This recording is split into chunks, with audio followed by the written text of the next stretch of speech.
Another example from a friend, and this one is from South America, so Spanish speaker, which I know you have a ton of experience with. Hmm. And it's when she is saying can versus can't. And to my ear, it's almost identical. I can barely hear that T sound, like, like I can do that. And I'm like, Yeah, was that can or can't? So like, what's yeah. the cause? What's kind of the root of that? Yeah, this is actually a really good one, and it's not only challenging for Spanish speakers. Actually, I find that all of my students, or almost all of my students, struggle with this, and it's really interesting because you'll notice that what non-native speakers tend to do to avoid being misunderstood is they will, instead of saying can't, they'll say cannot, cannot, cannot, right? To make it really, really clear. But as we know, it's not very common for us to say cannot. We're usually going to use that contraction. So the way that you want to look at it here and break it down is that, first of all, there's the positive and the negative. Okay, and the positive has two versions. It can either be a content word or a function word. So I think most of the time we're using it as a function word. So we're going to make a reduction and we're just going to pronounce it really short and low, like this: kin, right? So you could say I can go, or can you help, or when can we meet, right? So that can, it is not an important piece of the message. If we want to make it important, then we'll emphasize it, pronounce it really clear. We'll say can, right? I can go. You can help. And what you notice is that I'm sliding my voice all the way to the, from the vowel to the N. And can. It's kind of like a soft, just lazy slide, glide into a really soft stop. Now, we want to focus on the negative. The negative only has one form, and the negative form is always short, it's quick, and it has this stop sound quality. So we have several stop sounds in English, and specifically with this stop T, it happens when the T is at the, when nothing comes after the T, or if a consonant comes after the T. So, for example, if I said like get with the program, get with, right? I'm not releasing this T. I'm saying, not saying get with. I'm just tightening up the vocal cords back here. Get with the program. So I'm tightening the vocal cords, get, and then I release. If there's a consonant sound, I'll release that afterwards. So that's what we're doing here with can't.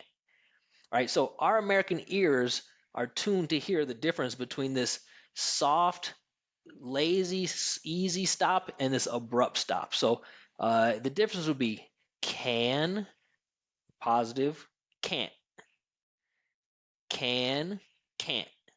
Right? It's the same if you were to compare like e and eat, or he and heat, like that. So it's about the abruptness of the stop, and you know, it's not a easy thing to start doing right away. You do have to spend some time teaching your, or tuning your ears to hear that first, then teaching your body how to do it.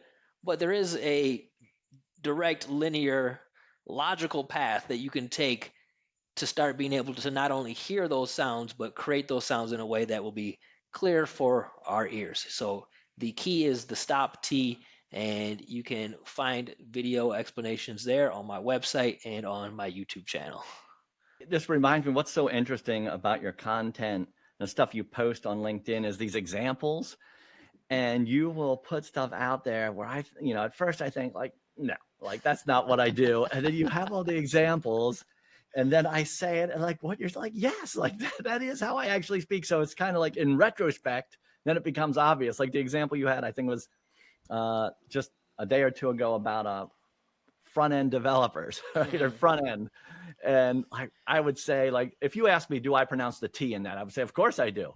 Yeah, But I don't, and nobody does. yeah. So it's like I just love that kind of like realizations and things we can learn about how we actually use language versus how it's printed or how we think we are. Exactly, and that's really the main thing. I mean, until you hear that, there's no chance of you using it that way. So that's why, the content that I put out is just based on, listening Yeah, I put the examples, even slow them down so people can really tune their ear for it.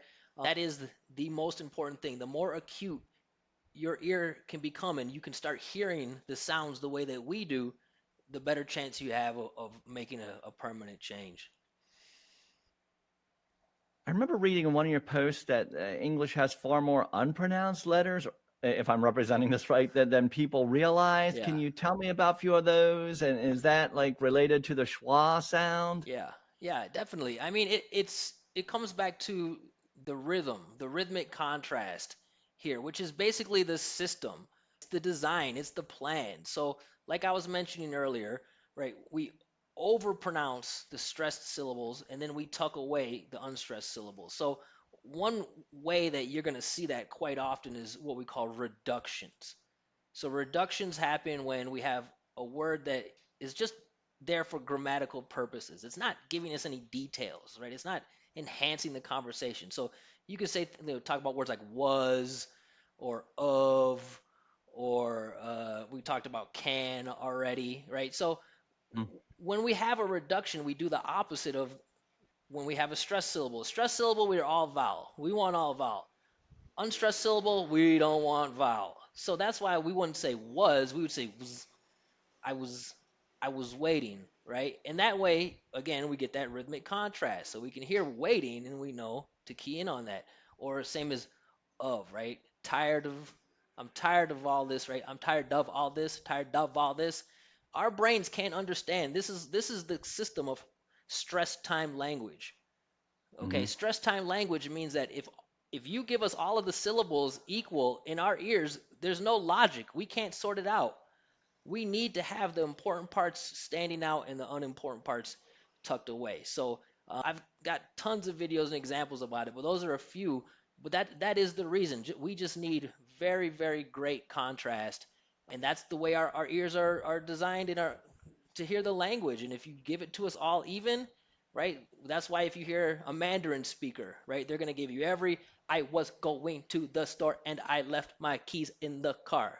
Instead of I was going to the store and I left, right? And I left my keys in the car. So that's the way our brains are tuned. And if you don't give it to us like that, we really have to focus and try very hard to understand what exactly you're saying. That makes sense. That makes a ton of sense. I think you covered a, a lot of my questions with that answer, All but right. I did have another one in here just about like vowel variations, and I know like they can slide all over the place in different languages, and how that, depending on what someone's background is. So, what ones in English tend to really trip people up more than others? Are there some, or it depends on what their first language is, or how does that work? I would say one of the things that most students tend to struggle with is openness. So again, the fact that we're emphasizing these stressed vowel sounds, a lot of them require more openness than students are used to. So for example, you could take my name or your name, right? If you watch the mouth movement that I'm going to give a lot of attention here in the stressed form, Ray, Josh, right? I'm creating Uh, all this space here. yeah, Most yeah, non-native speakers don't feel comfortable here. They're used to creating a tighter channel where they're kind of using like their mouth and squeezing the muscles here together to push this way so that their jaw is already locked in. So when they say Ray or Josh, right, yeah. Ray, it's not the same as Ray, Uh right? huh. And that's Right. that's there's a lot of vowels that you need to have more openness, and that's one thing that students have to learn to use their body differently. You could also say maybe diphthongs. So a diphthong is like a vowel usually has one mouth position, like mine, Hmm. Josh. Yours is Uh-huh. a, right? So we have to hear this sliding from the beginning to the end. Uh-huh. A, Uh-huh. right? If it's just right, just one position, right, it doesn't work, right? We have to go Ray. One that's really funny here, and I have videos on this too, but a lot of times students will try to say the word focus, which has the O sound. Uh-huh. But if you don't say O and you say focus, You get in there you trouble. go. There you go, right? And if you're giving a presentation and you say focus on the table, right? You better hope you're with some good people. Yeah, you got to be careful with that one. Wow. So It yeah. reminds me, this reminds me of when I was in Australia and my friend who moved to Australia was pronouncing my name in American English, and his buddy John asks, he's like, "So Ray, how do you spell that?" I'm like, "Ray." And he's like, "Oh, it's rye." Well, yeah, the Australian thing is that's I mean, I have videos doing pronunciation comparisons with Australians and other people, and I mean, to me, I'm just a tourist. I'm just a spectator for what's going on over there, but they have a whole different set of Yeah, things. I I mean, love your clips when you're doing like the English, the American versus Irish, British or Australian or South African, all that. You have so many contacts all over the place. These coaches, it's awesome. it's really Uh, fun, yeah. yeah, yeah. So we're going to talk about coaching in a minute, but before we get to that, what can people do outside of coaching to kind of work on their accent? Like what's like the homework that people can do to try to pick up and work on these things? Is there anything? Yeah, I mean, like my whole agenda for my program and my students to teach them how to guide themselves. That's the most important thing. And there's things that you can do right away, right, once you know about them. So, for example, the most important thing is learning to let your ears guide you. Okay? Mhm. If you can listen to audios and not concentrate on the words or the letters and just focus on the characteristics of the sounds, you can go quite a ways with that because you'll be hearing things the way that they're designed to be. The other thing I would say is that a tool that I use a lot, is just when you're using your eyes, not to stare at the words, but to watch your mouth movement.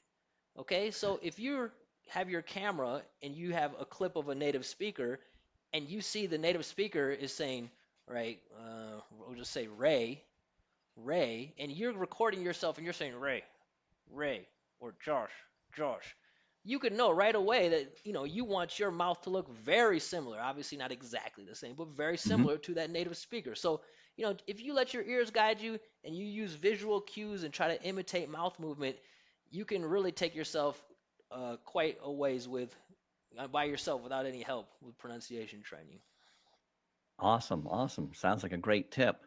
Regarding coaching, then, what I see as the advantage of coaching in kind of any scenario is you get that immediate feedback, Mm. right? Someone is one thing to look for the feedback yourself. It's another thing to have a person, an independent person watching you and observing and seeing what you're doing. And especially if they have experience doing it over and over again. So like, can you kind of elaborate on the advantage or what do you think are the big positives of working with a coach for accent reduction? Yeah, I mean, definitely. It's just puts you on the most efficient path, right? That's one of the things that students say to me. I mean, there's so many topics. I don't know where to start. I don't know what to focus on. I don't know if I'm ready to move forward. So, as a coach, I know the path of success. I know which characteristics that a student needs to exhibit to see progress. I know the characteristics of students that don't see progress, right? So I can help keep you on track and making sure you're doing things as effective as possible. Obviously, it's not a miracle pill, right? It's not gonna, make you change your accent overnight. But I see a lot of time wasted. And the other thing about this is that changing your pronunciation, if you already know English, it's more challenging because you're trying to change a habit. It's not learning something new. And Yeah. changing a habit is a very fine line to walk, right? So if you're Mhm, practicing mhm. and you're doing something that is not towards your goal, you're actually reinforcing those habits and digging yourself farther into that hole. So I can make Yeah. sure that Yeah. you're, moving away from the old habits, really creating muscle memory to form the new ones. Gotcha. What I like in some of the clips that you have on LinkedIn is how you have, what I see as like technical proficiency, and you can tell people like where the sound is coming from and how they have to move their tongue, or you kind of like what are the nuts and bolts for producing the sound that they want rather than what they are producing. Yeah. So along those lines, like what questions should someone be asking if they're looking to find an accent coach? Like, how do you tell a good one from a bad one? Like, some obviously you want someone beyond like, don't say it like that. So, what's the Well, differentiators? that's a start. I mean, coaching is coaching, and that's a start. But if you're really looking for, someone that with the experience and the understanding of what needs to happen, I would probably recommend, asking, what is your methodology based on what are the foundations that you create or that you have me develop to build a foundation that I can build upon. What is the stem? What is the root that I need to establish and master so that I can, place these pieces on top. That's one thing that I see a lot because, this pronunciation thing is kind of like the Wild West. There's Uh-huh. no governing body really. There's no accreditation. There's not really a school where you can go to. So a lot of people can teach you some things, but they might teach you, with holes and gaps and things like that. So I think understanding, what characteristics all American accent comes from, and then finding out, what is their approach to teaching that is probably the best way to understand whether or not this person has the knowledge and experience to guide you in that way. And I would say the first thing that person should be answering you would be that they're going to focus on placement and rhythm. Those Hmm. two things. If you're not mastering placement and rhythm and you're working on other parts of the language, you'll see some success, you'll see some improvement, but there's always going to be this big gaping hole, and there's going to be parts of the language that you won't be able to achieve because you don't understand and you don't hear those two characteristics that create everything about the American sound: placement and rhythm. Awesome. Awesome. I didn't realize that before talking to you today. So I'm learning something. This is a great talk. Lastly, with all that said, what is the best way for someone to get in contact with you if they would like to work with you on this? Oh, this is the easiest one. So you could find me all over the place. I'm on YouTube. I'm on Instagram. I just started TikTok. But if you just Google Boost Up English, if you go to Instagram, Boost Up English, you can find me on LinkedIn, Josh Lewis, American Accent Coach. Lewis is Lewis. And yeah, I mean, I have my website, boostupenglish.com. So you can find all of my social media through that website as well. Awesome. Awesome. Well, that is the last of my questions, Josh. It was a pleasure to speak to you. I learned a lot here. Hopefully, anyone listening to these clips has learned as well. Good luck with your business, and I will keep my eye out for your content. This was It's always great, been Ray. I really appreciate you taking the time to meet with me, and I had a lot of fun. awesome. Take care. Cool.